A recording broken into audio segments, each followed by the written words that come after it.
Čau Miro. Čau Laco. Čo si ma dneska zavolal? Povedz. No dnes sme tu, aby sme si predstavili cykloprojekt za 1 000 000. A to v akom meste? Lebo tu sa to určite nepodarí.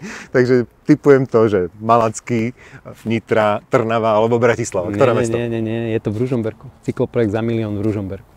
A to sa prosím ťa ako podarilo?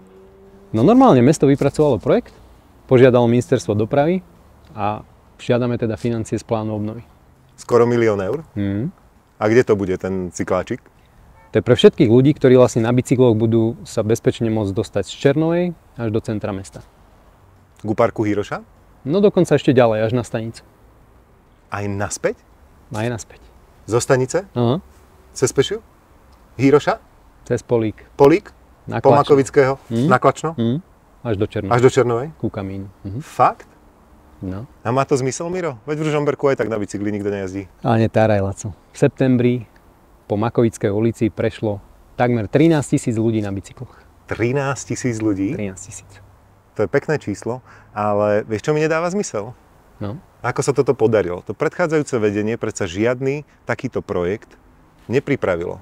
No to je síce pravda, ale mesto proste zamakalo, stihlo to a nový projekt pripravilo. A preto sme dnes tu, aby som tebe, aj Ružomberčanom, vysvetlil, ako to celé bolo. Ešte minulý rok sme zaklopali na dvere mestského úradu. A otvoril generál a dal nám po papuli. Nie. A otvorila pani upratovačka, že oni už majú zatvorené, nech to skúsime budúci týždeň. Nie, ani tak nie. A za dverami bolo počuť tichý hlások. To sú tí bicyklisti. Za žiadnu cenu neotvárajte. Nesmú sa dostať dovnútra. Nie, Laco. Dvere sa normálne otvorili, prijalo nás vedenie mesta a my sme im oznámili, že Ružomberok sa môže uchádzať o peniaze a že vieme, ako by sa ten projekt dal stihnúť. Ak samozrejme všetci na úrade zamakajú. Jasné, a oni sa začali pýtať, čo znamená zamakať. A že také slovo na úrade v Ružomberku ešte nepočuli, však? Nie.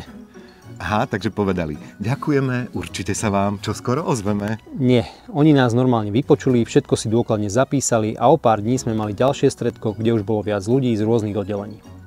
A tam vám oznámili, že sa to nedá, lebo sme v Ružomberku. Nie. Takže to nemá zmysel, lebo v Ružomberku máme kopce, zimu a nikto na bicykli aj tak nejazdí. Nie, na tom stretnutí sa dohodol postup, kto bude čo robiť a začalo sa makať. A potom si sa zobudil, Mirko, a šiel si namazať reťazku.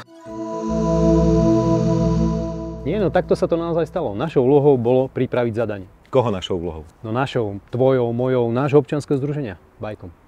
A potom sa to zaseklo, nie? Nie. Normálne poslanci schválili peniaze pre projektanta, projektant to začal projektovať. A nikdy neskončil? Nie, my sme to konzultovali, všetko išlo hladko a potom začalo na tom robiť aj grantové oddelenie. A my sme na tom niečo aj zarobili? Nie, toto sme robili zadarmo. Všetko? Všetko.